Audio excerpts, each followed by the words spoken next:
Audio Jungle.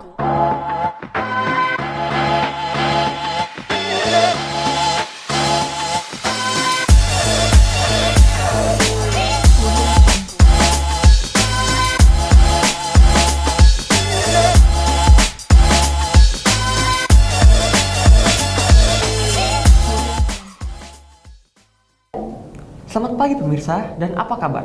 Saya Arya Putra. Dan saya Nazwa Nafia, inilah Seputar Bogor. Sejumlah berita telah kami siapkan untuk Anda. Dan sebelumnya kami ajak Anda untuk menyaksikan highlight berikut ini.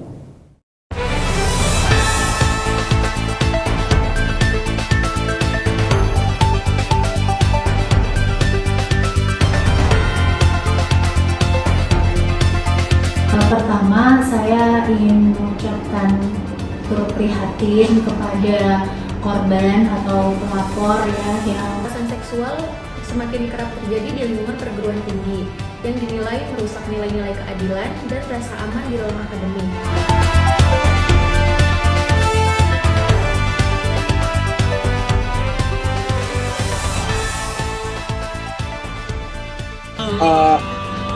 Saya berharap sih ya dari pemerintah dengan ini bisa membantu negeri ini gitulah kurang lebih.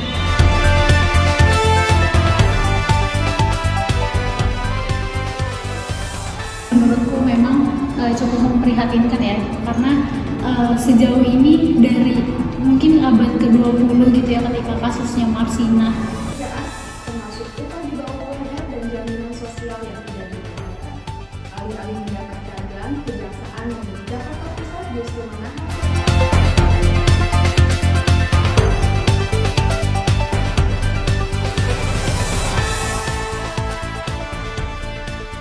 Menyebutnya seperti tahun 2025 besok kita melihatnya bahwa ini tema tahunannya adalah new beginning, artinya sesuatu yang baru dengan harapan dengan pemerintahan yang baru, pemimpin baru, bahwa Indonesia punya harapan baru untuk menuju Indonesia emas.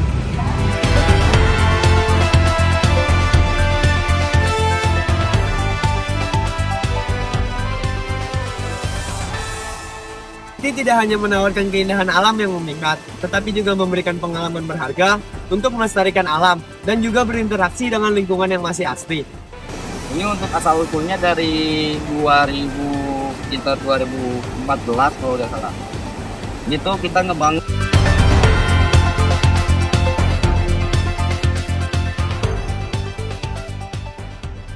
Ya, oke, saat ini saya sedang berada di ketan susu yang sedang viral di Kota Bogor. Menunya banyak. Ya, asalkan tempat lain nggak ada rasa durian, mangga, ada. Oh, maaf Kak, tadi boleh disebutin lagi ada apa aja rasanya di sini? Oh, rasanya ada abon, tiramisu. Ambon? Abon. Oh, abon. Tiramisu. Abon tiramisu. Coklat. Green tea, mangga. Oh, jadi yang membuat di sini beda dari yang lain itu karena banyak rasa yang berbeda-beda ya. Pemirsa, kasus kekerasan seksual di Universitas Hasanuddin baru-baru ini mengundang perhatian publik. Menanggapi hal ini, Satuan Tugas Pencegahan dan Penanganan Kekerasan yang ada di Universitas Pakuan memberikan tanggapan dan menekankan pentingnya penegakan hukum serta pencegahan kekerasan seksual yang ada di lingkungan kampus. Akan tetapi, bagaimana langkah konkret yang akan diambil? Langsung saja kita simak laporan dari reporter Sri Andini. Silakan. Selamat sore pemirsa, kekerasan seksual yang kerap terjadi di lingkungan perguruan tinggi dinilai merusak nilai-nilai keadilan dan rasa aman di ruang akademik. Komnas Perempuan mendesak pemerintah serius mencegah dan menangani kasus-kasus ini. Apakah kasus-kasus ini mencerminkan tren nasional terkait kekerasan seksual di lingkungan kampus? Ikuti wawancara saya bersama Ibu Dr. Firdaniyanti Pramono selaku Ketua Satgas PPKPT Universitas Pakuan. Kasus kekerasan seksual yang melibatkan seorang mahasiswa di salah satu perguruan tinggi di Makassar beberapa waktu lalu oleh seorang oknum yang diduga adalah pihak internal kampus menuai banyak sorotan. Ketua PPKPT Universitas Pakuan, Firdaniyanti Pramono, ikut memberikan tanggapan terhadap kasus tersebut. Jadi kalau dilihat dari runutannya, menurut saya Satgas PPKPT Unhas sudah melakukan prosedur yang benar gitu ya. Dia sudah melakukan proses penyelidikan, dan memberikan rekomendasi kepada Rektor Unhas sehingga keluarlah sanksi gitu ya, yang memutuskan dosen ya, kalau tidak salah dosen yang dilaporkan itu diberikan sanksi. Ditambahkan Firdanianti, langkah preventif PPKPT Universitas Pakuan untuk mencegah kekerasan seksual di lingkungan Universitas Pakuan adalah dengan cara sosialisasi kepada mahasiswa. Firdanianti berharap pemerintah mendukung program edukasi dan pencegahan kekerasan seksual di kampus, serta memastikan korban mendapatkan perlindungan yang layak. Jauh ini sih saya lihat mahasiswa responnya bagus ya terhadap program sosialisasi yang sudah dilakukan yang secara langsung nih ya, offline gitu. Nah, di luar sosialisasi secara offline, kami juga melakukan proses edukasi ya. Edukasi kami lakukan melalui media sosial misalnya, juga melalui seminar gitu ya.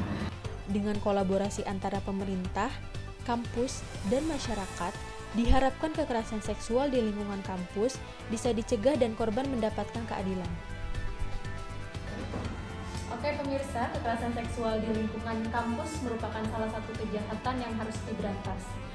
Diperlukan keterlibatan seluruh pihak untuk turut melakukan pencegahan kekerasan seksual di lingkungan kampus. Adanya kesadaran dari dalam diri masing-masing mengenai dampak yang ditimbulkan sangat diperlukan agar angka kekerasan seksual di lingkungan kampus dapat menurun atau bahkan tidak ada lagi. Jadi, mari kita wujudkan lingkungan kampus yang aman dan nyaman untuk menuntut ilmu dan melahirkan sumber daya manusia yang unggul dan bermoral. Saya Andini, melaporkan dari SPISIF Universitas Pakuan. Kenaikan PPN 12% yang berlaku mulai 1 Januari 2025 turut dirasakan oleh pemilik dan pengunjung Warkop Bungsu di Bogor. Pemilik usaha menyesuaikan harga, sementara konsumen tetap menikmati suasana tanpa perubahan berarti. Dalam selengkapnya, ini dia laporan bersama reporter kita Nadia Kesyariani. Halo guys, jadi di sini kita sedang bersama Kak Robert. Dia kepala toko di sini. Nama warkopnya apa sih Kak? Nama warkop kita Warkop Bungsu. Ini terinspirasi dari apa Kak? Kurang lebih terinspirasinya kita awalnya coba-coba doang sini. Coba-coba doang. Terus kayak wah kayaknya view-nya bagus banget nih pas dibuka di sini ya. Pas terbuka kayaknya kita mau nyoba sesuatu unik yang dibanding beda. kafe lain. Nah, kita jual sesuatu nggak kayak yang orang bikin ya cuman view di indoor atau outdoor yang paling cuman pohon-pohon, dengan kita buat dengan inspirasi yang lain. Contohnya dengan kereta ini gitu. Kebijakan kenaikan tarif PPN menjadi 12% menimbulkan pro dan kontra di kalangan pemilik dan pengunjung kafe. Kebijakan ini mulai berdampak pada pola bisnis dan konsumsi di sektor kuliner. Bagi para pengusaha kafe juga mulai memikirkan dampak dari ancaman PPN 12% ini, mulai dari dampak positif dan dampak negatif. Menurut saya dampaknya ada dua. Satu, dampak negatif sama dampak positif sama dampak negatif. Dampak positif dari yang menuju ke saya adalah mungkinnya saya berharap sih ya dari pemerintah dengan ini bisa membantu negeri ini gitu lah kurang lebih. Kalau untuk dampak negatifnya kurang lebih kayak karena pemotongan pajak yang 1%. Sebenarnya besar juga 1% karena dari omset gitu. Saya berharap customer kita, contohnya pelanggan kita tetap nggak merasa terbebani gitu. Pemilik usaha warung Bongsoe terhadap kenaikan PPN 12% ini dapat digunakan untuk membangun negeri dan fasilitas negara, serta digunakan sebaik mungkin dan tidak hanya ada dampaknya korupsi. Saran saya lebih diutamakan untuk pajak dipergunakan untuk yang lebih baik lagi ya. Yang lebih berguna gitu ya. Ya, jatuhnya untuk lebih berguna dan jangan dipakai untuk hal-hal seperti korupsi gitu. Jangan hal-hal pribadi. Sementara itu, salah satu pengunjung kafe warung Bongsoe, Alfia Nurfauziah, memberikan pandangannya mengenai kenaikan PPN. Alfia mengungkapkan bahwa tidak masalah dengan meningkatkan pajak tersebut, asal dananya yang terkumpul digunakan untuk kepentingan yang baik. Menurut saya bagus sih, untuk negara itu kalau dipakainya untuk yang baik-baik ya.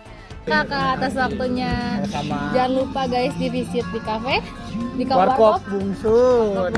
di jalan. Pelanggaran hak buruh perempuan hingga kini masih menjadi sorotan utama, terutama di mata hukum. Meski berbagai regulasi seringkali dirancang untuk melindungi mereka, realitas di lapangan seringkali jauh dari harapan. Hal ini tentu saja memicu diskusi hangat di kalangan mahasiswa hukum yang mempertanyakan efektivitas regulasi dalam memberikan keadilan. Lalu bagaimana kondisi sebenarnya? Kita saksikan laporan selengkapnya bersama reporter Dea Agnes.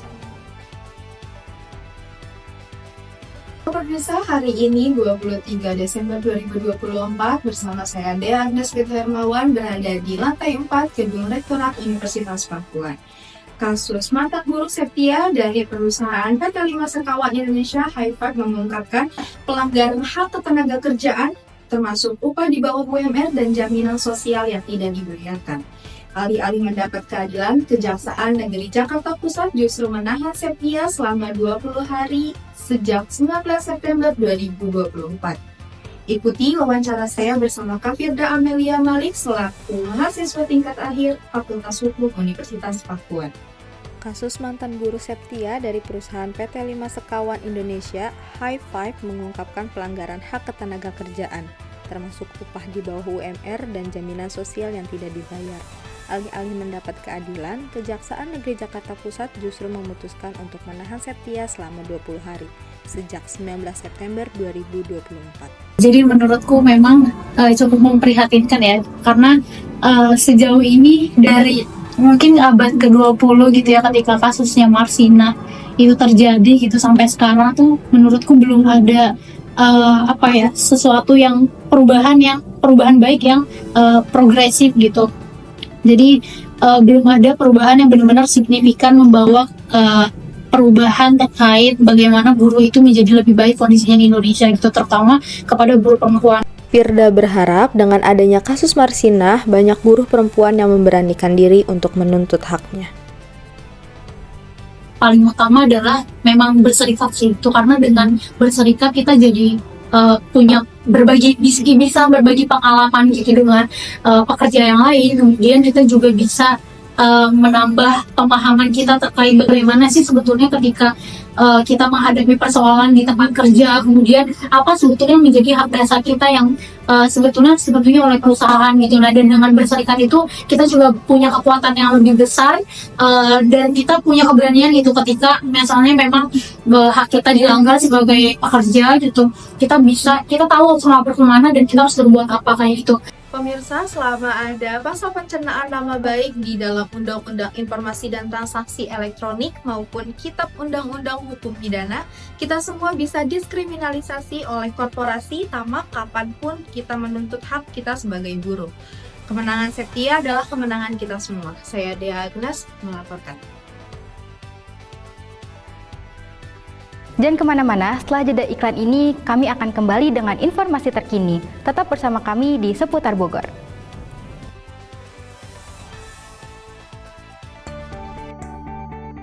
The fourth industrial revolution is increasingly supporting the advancement of global communication and information technology. Its development must be accompanied by the ability and skills to adapt and take advantage of all opportunities within it. Are we ready to welcome it? The Faculty of Social Sciences and Humanities, Pakuan University, has always been a place to develop abilities and skills in the fields of language, literature, and communication. The Faculty of Social Sciences and Humanities, Pakuan University, accommodates 4 study programs with good prospects in the future, such as Indonesian Literature Study Program, English Literature Study Program,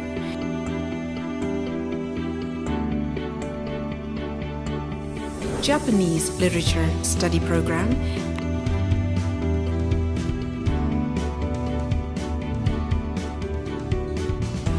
and Communications Sciences Study Program.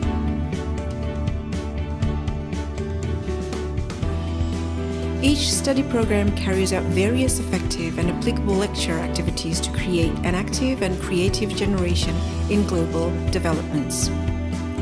Academic services are supported by CIMAC platform, an integrated information system that is practical and make it easier for the students to process and obtain information about academic activities. Our complete and comfortable facilities provided to support all academic and non-academic needs of students. Library,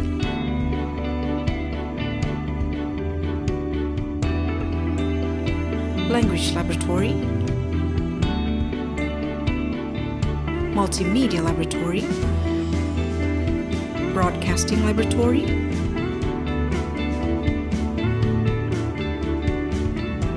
photography laboratory, art laboratory, lectures room, academic services.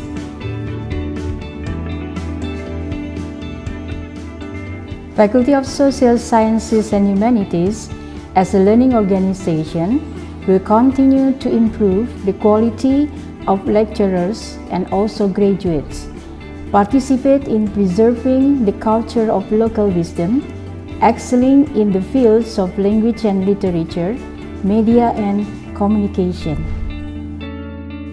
Along the way, our faculty students have won various achievements and appreciation in the academic and non-academic fields. Hi everyone, my name is Anissa Azahra. I'm the alumni of Pakuan University. The organization in Pakuan University are very fun, even can boost our interest and social skills. And I was taught and guided by a highly professional, supportive, and very creative community and lecturers. And my class were also very engaging and fun. Students will be provided in the space to explore, discover, and develop their respective interests and talents, as well as forming competitive and prepared individuals to build a better future. The best generation to welcome the advancement of communication and information technology starts here. Let's be active, creative, and innovative people with the Faculty of Social Sciences and Humanities, Pakuan University.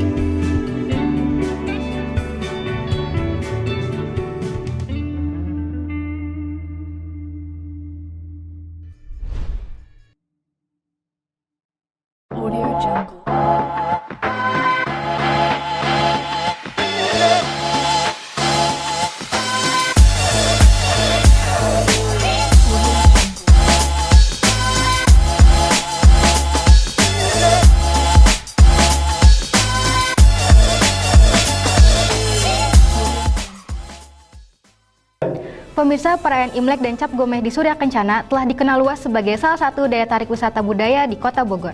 Berbagai persiapan yang matang dilakukan dengan harapan perayaan tahun ini dapat semakin mempromosikan kekayaan budaya lokal, sekaligus dapat mendukung pertumbuhan ekonomi di Bogor.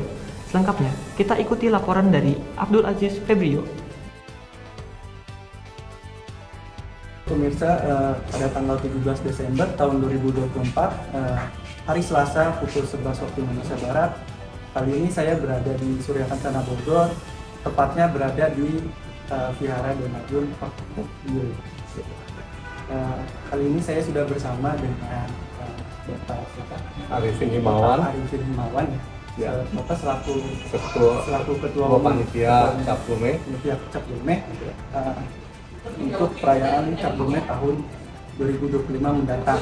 Arifin Himawan, salah satu panitia perayaan Imlek dan Cap Gomeh tahun 2025 di Bogor, menyampaikan pelaksanaan Cap Gomeh 2025 di Kota Bogor mengusung tema New Beginning atau sesuatu yang baru. Tema ini mengharapkan harapan baru dan awal yang lebih baik bagi seluruh masyarakat Indonesia. Di perayaan Cap Gomeh di Kota Bogor itu kita punya tema besar yang tiap tahun itu kita akan selalu gunakan sebagai tema besar kita adalah Ajang Budaya Pemersatu Bangsa. Tapi setiap tahunnya kita ada yang namanya subtema atau yang sesuai pada saat tahun yang bersamaan itu kita menyebutnya. Seperti tahun 2025 besok kita melihatnya bahwa ini tema tahunannya adalah New beginning. Artinya sesuatu yang baru dengan harapan dengan pemerintahan yang baru, pemimpin baru, bahwa Indonesia punya harapan baru untuk menuju Indonesia emas. Arifin menambahkan, perayaan Cap Gomeh di tahun 2025 ini akan menggunakan konsep budaya, di mana akan ada 70 pengisi acara dari berbagai sanggar dan tandu dewa-dewi yang merupakan sebuah kebudayaan. Di dalam budaya itu sendiri, di dalam perayaan Cap Gomeh itu ada tadi saya bilang budaya, yang tahun 2025 besok ada 70 pengisi acara dari berbagai sanggar. Ya. Lalu ada barongsai, ada juga tandu-tandu dewa-dewi. Antusiasnya dan waktunya telah memberikan pertanyaan-pertanyaan dan jawaban-jawaban yang mungkin masyarakat belum tahu ya. Jadi sekian. Tahun baru dan agenda berlibur telah tiba. Bagi Anda yang menyukai alam dan ingin mengunjungi tempat wisata yang bersih dan juga asri, Curug Lewi Ahdi menjadi tempat yang paling cocok untuk kalian kunjungi di awal tahun ini. Penasaran bagaimana kondisi di sana? Inilah laporan reporter Muhammad Razak. Selamat siang pemirsa, dengan saya Muhammad Razak. Saat ini saya sedang berada di salah satu destinasi wisata yang berada di kawasan Puncak Bogor, yaitu Lewi Ahdi. Untuk selengkapnya, mari ikuti saya. Selain keindahannya, Curug Lewi Ahdi di Cilember, Cisarua, Kabupaten Bogor juga memiliki cerita menarik dengan curug yang lain. Pengelola wisata Curug Lewi Ahdi Muji menyampaikan, berpetualang ke Lewi Ahdi, wisatawan akan mendapat keistimewaan tersendiri. Sudah bersama pengelola nih. Mari simak wawancara saya dengan pengelola. Bentar, ya, mangga. Motornya, sore. Kenalkan nama saya Muhammad Razak, saya Megi. Boleh minta waktunya? Boleh. Pertamanya, ya. Jadi, indah nih. Ya. Bisa ceritakan nih yang membuat tempat ini berbeda dengan wisata yang lain. Karena di sini tempatnya sangat benar-benar sangat alami dan kita punya pemandian yang sangat berbeda di antara yang lain. Kita punya ikan juga, ikan sorok namanya. Bagus sekali itu. Nah, kalau sejarah asal-usul Lewi Ahdi ini gimana sih? Ini untuk asal-usulnya dari 2014 kalau udah salah. Itu kita ngebangun sama anak-anak ya teman saya. Kita awalnya iseng-iseng ngebangun kecilan, nggak tahu-tahu seluas ini gitu. Dan kita melanjutkan lagi, enak suasananya. Gitu. Lewi Ahdi memang menjadi daya tarik pengunjung karena kebersihan dan air jernih yang segar bagi para pengunjung. Hal tersebut terjadi karena tingkat pengelolaan tempat wisata yang ketat akan kebersihan curug tersebut.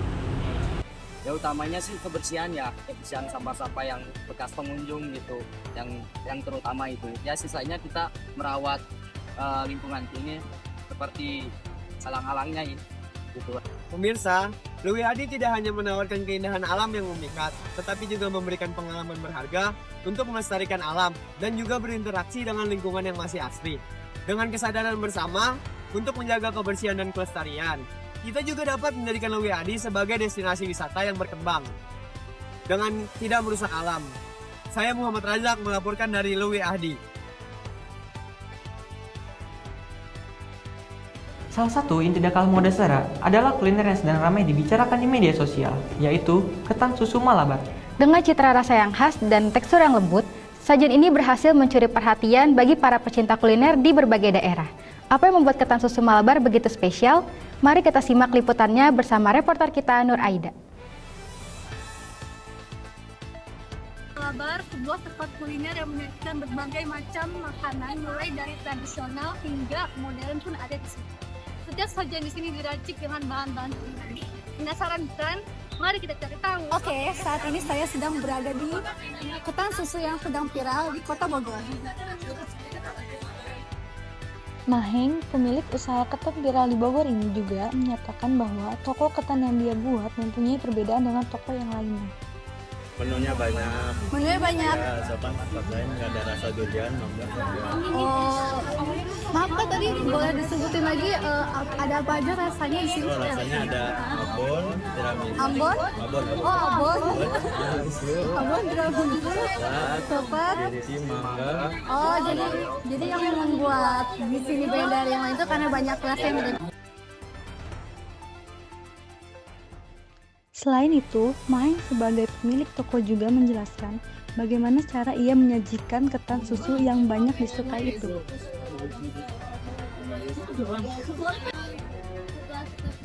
Kirain pakai susu aja. Enggak, pakai susu saya juga. Nah, yang terakhir baru pakai toppingnya.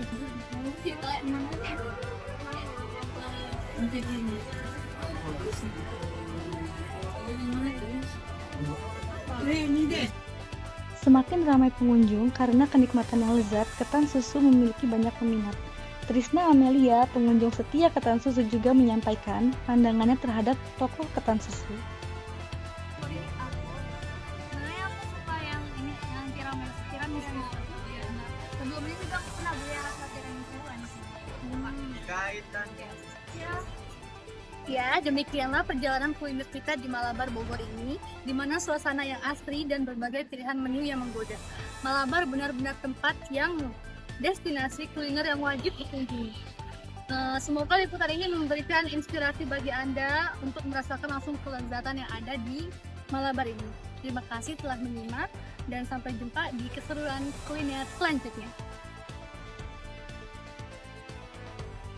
Demikian seputar Bogor hari ini. Selanjutnya kami ajak Anda untuk bergabung bersama program Jejak Desa. Terima kasih telah menyaksikan program kita. Bersama saya Nazuna Fiah. Saya Arya Putra. Sampai jumpa dan selamat tahun baru 2025. Happy New Year. May it be a year of love and joy.